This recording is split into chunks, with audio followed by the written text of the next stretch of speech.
નમસ્તે વિદ્યાર્થી મિત્રો.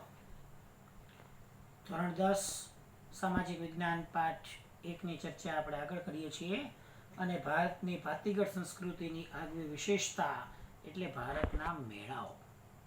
તો એમાંય ખાસ કરીને ગુજરાતના મેળાઓ આપણે જોવાના છે. તો ગુજરાતમાં ધાર્મિક સામાજિક મહત્વ ધરાવતા અનેક મેળાઓ ભરવામાં આવે છે. ખાસ કરીને ધાર્મિક તહેવારોને આધારિત અથવા તો ધાર્મિક સ્થળોએ ઘણા બધા મેળાઓ ભરવામાં આવે છે. એના 10 મેળાઓ આપણે જોઈ ગયા છીએ.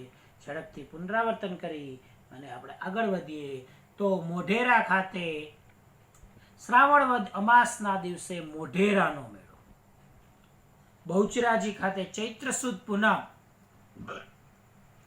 બહુચરાજીનો મેળો, શામળાજી ખાતે કાળિયા ઠાકોરનો મેળો કારતક સુદ 11 થી પૂનમ સુધી થાય છે.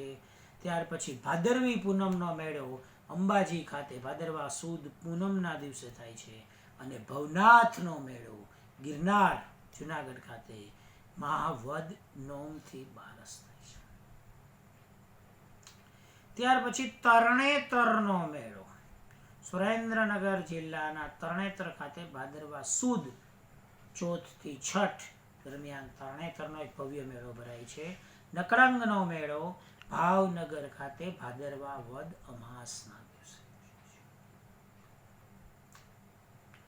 ઇસ્લામ ધર્મના 2 મેળાઓ જોયા હતા આપણે કે ભડિયાદનો મેળો રજબ માસની 9, 10 ને 11 તારીખે ઉજવાય છે અને મીરા દાતારનો મેળો એ ઉનાવા ખાતે, ઉના નહીં, ઉનાવા, ઊંઝા તાલુકાનું ગામ છે.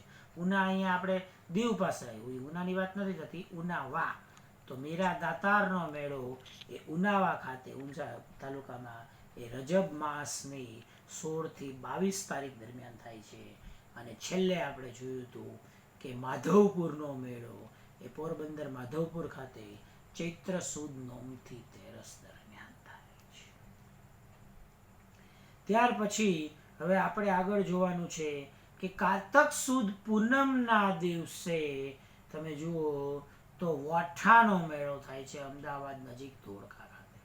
કારતક સુદ 11 થી પૂનમ એ શામળાજી ખાતે કાળિયા ઠાકોરનો મેળો છે. આપણે વાત કરી હતી એ 11 થી પૂનમ સુધી 5 દિવસનો મેળો હોય છે. અને આ કારતક સુદ પૂનમના દિવસે વઠાનો મેળો એ ધોળકા ખાતે. ફાગણ સુદ પૂનમ, ફાગણ સુદ પૂનમ એટલે કયો તહેવાર તમને યાદ આવવો જોઈએ? તો ફાગણ સુદ પૂનમ એટલે હોળી, ઉતાસળી. તો હોળીના દિવસે ડાંગ દરબારનો મેળો એ ડાંગ આહવા ખાતે યોજવામાં આવે છે. ગુજરાતનો જે છે એ થોડોક પછાત તરીકે ઓળખાતો જિલ્લો છે ડાંગ જિલ્લો. એમાં આદિવાસી અનુસૂચિત જનજાતિના લોકોની વસ્તી વધારે હોય છે અને એ લોકો એની પોતાની આદિવાસી પ્રજાની પોતાની આગવી વિશેષતા છે અને પોતાની આગવી વિશેષતા સાથે એ હોળી જે છે એ બહુ સરસ રીતે રમે છે અને ત્યાં આખો મેળો ભરે છે. બહુ એમાં તે વખતના ત્યાંના આદિવાસી લોકનૃત્યો બધા બહુ જોવા જેવા હોય છે. તો એ ડાંગ દરબારનો મેળો તરીકે ઓળખાય છે. ફાગણ સુદ પૂનમ એટલે કે આપણે હોળીના દિવસે થાય છે.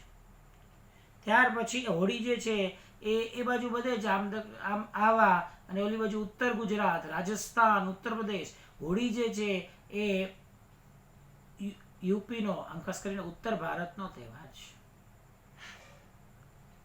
આજે તમે જુઓ તો તમે નિબંધોમાં પણ વચ્ચે લખતા હશો કે ઉત્તર ગુજરાતી હિન્દીમાં કે ઉત્તર ભારતમાં એક બહુ પ્રચલિત કહેવત છે કે દિવાળી તો અઠે કઠે પણ હોળી તો ઘરે જ.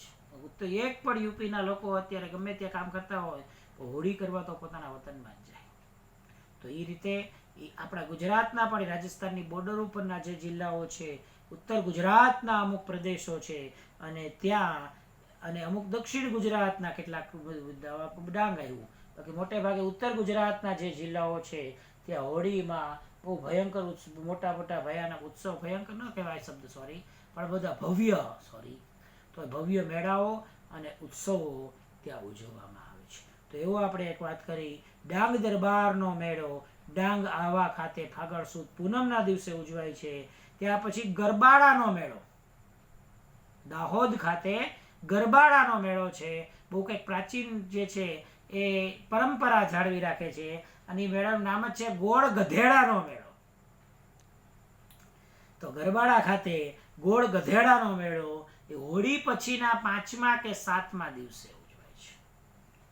અને છોટાઉદેપુર અથવા ક્વાંટ ખાતે ભાંગુરિયાઓનો મેળો હોળીથી રંગ પાછળ. મેં કીધું ને ઉત્તર ભારત, તો ઉત્તર ભારતમાં આપણે મહાશિવરાત્રિના દિવસે ભગવાન શંકરની પ્રસાદી રૂપે જરીક ભાંગ પીતા હોઈએ છીએ, પણ ઉત્તર ભારતમાં મિત્રો હોળી ઉપર પુષ્કળ ભાંગ પીવાય.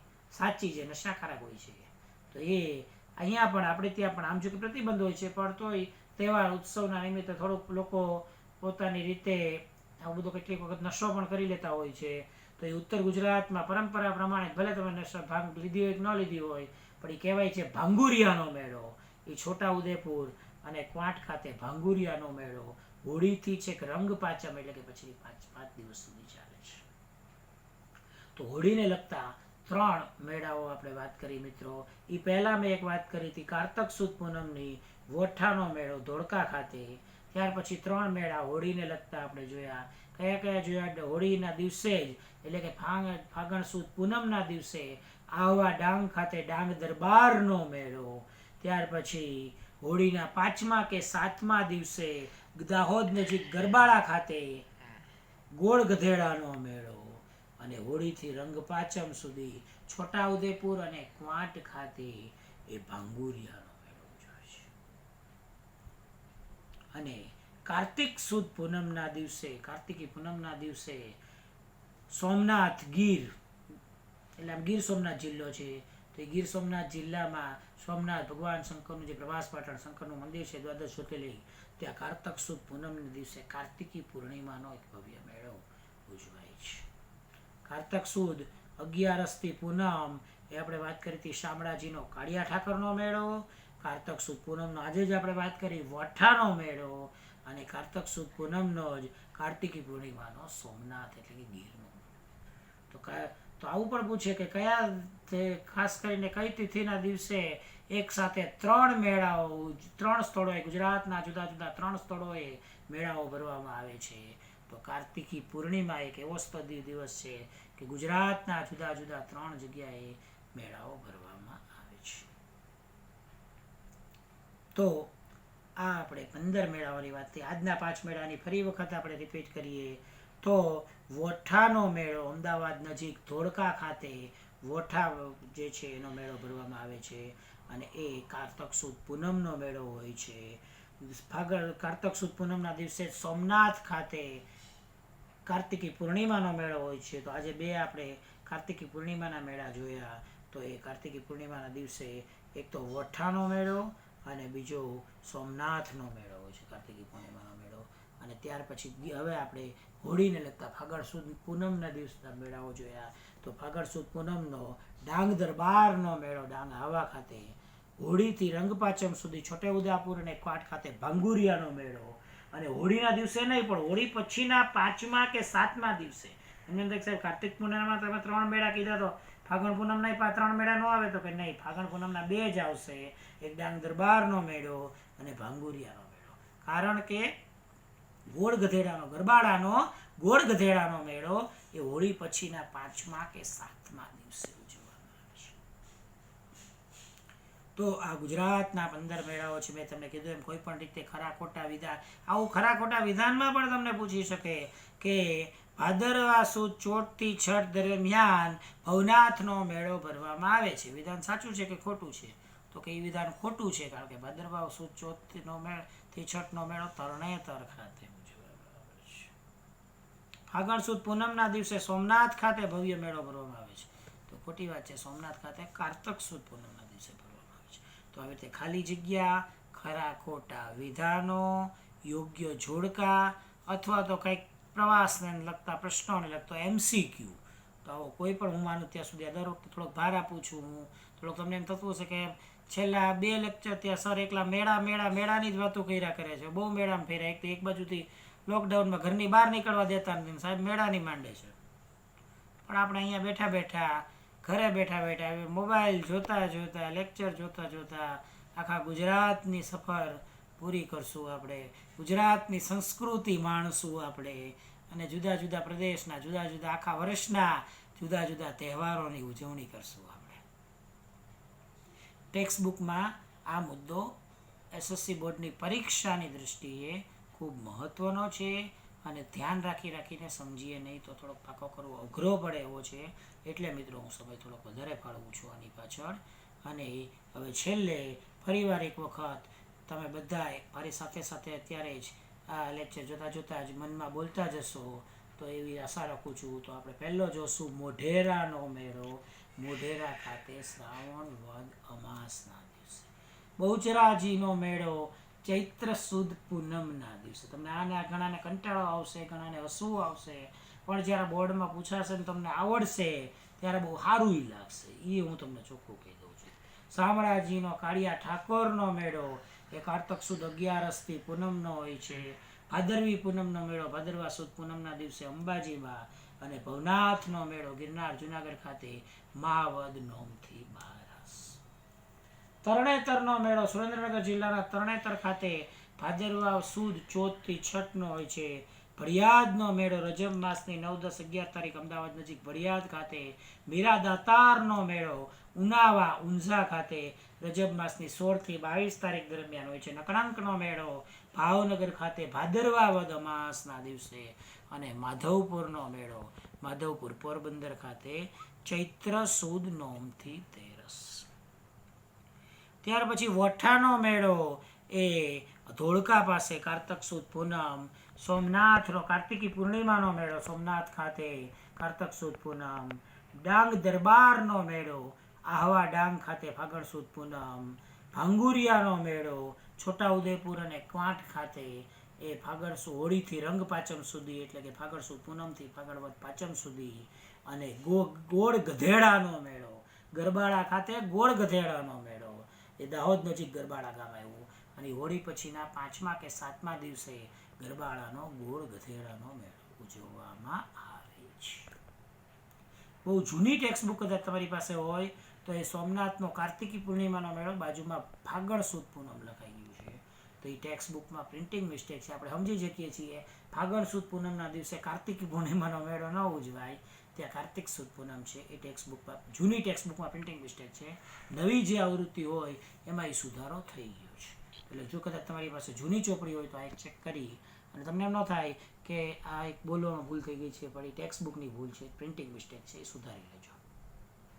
હવે આપણે છેલ્લા પીરિયડમાં વાત કરી હતી કે ભાષાશાસ્ત્રીઓ અને નૃવંશ શાસ્ત્રીઓએ એવું સાબિત કર્યું છે કે ભારતમાં જે કાંઈ અત્યારની આપણી જે પ્રજા છે એમાં દ્રવિડ અને બીજી 6 ભિન્ન પ્રજાઓના લક્ષણો આપણામાં જોવા મળે છે. પ્રાચીન સમયમાં દ્રવિડ અને બીજી 6 પ્રજાઓ વસતી હતી. તો એ પ્રજા પૈકી પહેલી છે મિત્રો નેગ્રીટો, એટલે કે નિગ્રો પ્રજા, હબસી પ્રજા.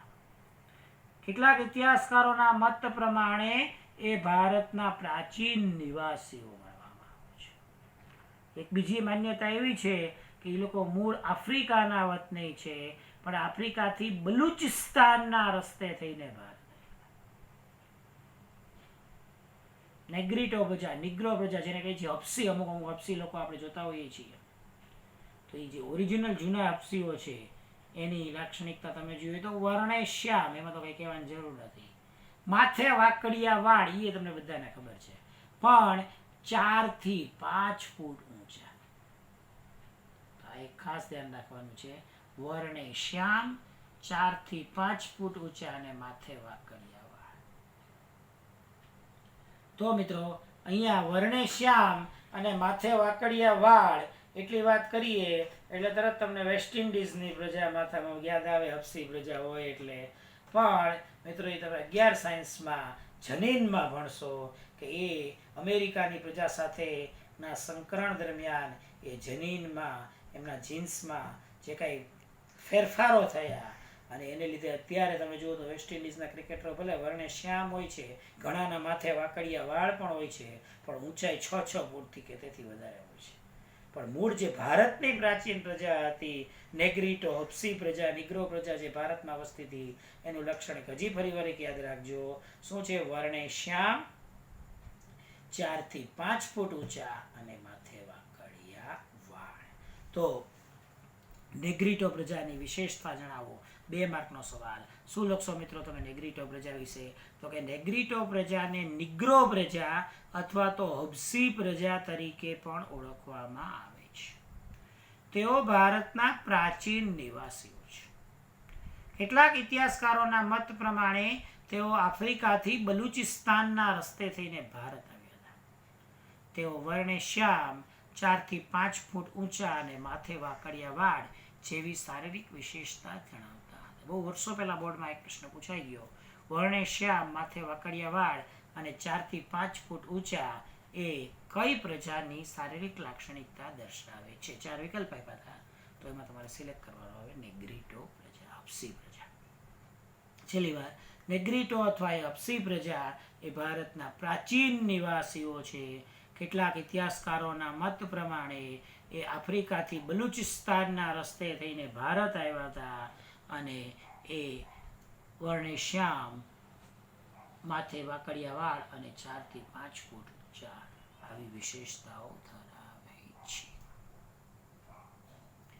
તો આ પહેલી પ્રજા વિશેની વાત આજે આપણે પૂરી કરી. બાકીની જે પ્રજાઓ છે એના વિશે સ્ટેપ બાય સ્ટેપ નેક્સ્ટ લેક્ચરમાં આપણે ચર્ચા કરશું. આટલી તૈયારી કરજો. અને મિત્રો, સામાજિક વિજ્ઞાન એ ગોખવાનો કે કંટાળવાનો વિષય નથી. સામાજિક વિજ્ઞાન જે છે એ સમજી સમજીને તૈયાર કરવાનો વિષય છે. આપણી ગુજરાતની સંસ્કૃતિ, આપણા ભારતની સંસ્કૃતિ, આપણી પરંપરાઓ એનાથી પરિચય મેળવવાનો. જો રસ લ્યો તો બહુ આનંદ આવે, મજા આવે, તમને નવું નવું જાણવા મળે એવો સરસ મુદ્દો છે, એ તૈયાર કરો.